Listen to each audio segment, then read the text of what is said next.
Bienvenue dans cette nouvelle édition de l'Instant résidentiel où je vous propose un récapitulatif de l'investissement en immobilier résidentiel en 2023. En 2023, les investissements résidentiels en France ont connu une forte baisse, atteignant 2,8 milliards d'euros, soit une diminution de 52% par rapport à 2022. La chute a particulièrement touché les actifs résidentiels classiques et intermédiaires, enregistrant une baisse de 62% par rapport à 2022.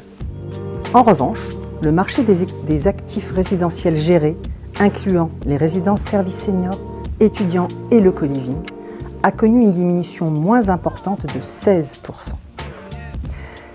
Les résidences services seniors enregistrent la baisse la plus importante, moins 73% par rapport à 2022, avec un volume de 169 millions d'euros. A l'inverse, le volume des transactions de résidences de co-living et étudiants augmente respectivement de 32% à 428 millions d'euros et 49% à 471 millions d'euros par rapport à 2022. Ces deux classes d'actifs représentent à elles seules 32% du volume résidentiel transacté en 2023.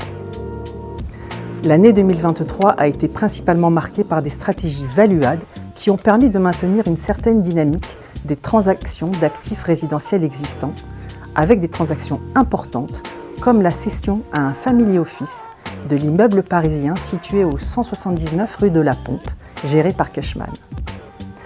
On observe par ailleurs une absence de transactions de portefeuille résidentiel existants significatifs en 2023. Le marché immobilier des résidences étudiants est porté par l'augmentation des inscriptions dans l'enseignement supérieur, des rendements supérieurs aux résidentiels classiques, une gestion simplifiée de l'actif et une contribution aux enjeux ESG liés au mal-logement étudiant. Le co-living, quant à lui, attire d'importants investissements, les investisseurs y voyant un excellent moyen de diversifier leur portefeuille.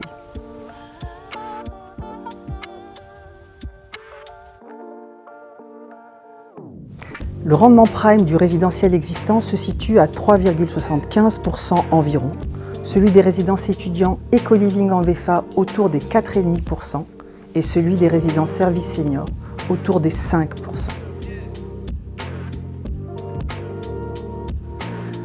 Nous observons en ce début d'année le retour de certaines poches d'investissement core dans un marché toujours très orienté value-add.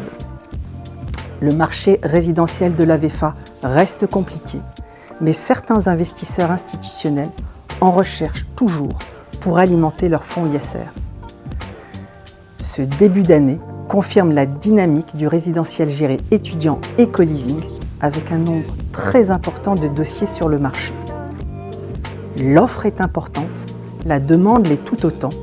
Cela présage de belles transactions cette année. Notre équipe reste à votre disposition pour étudier vos opportunités de cession.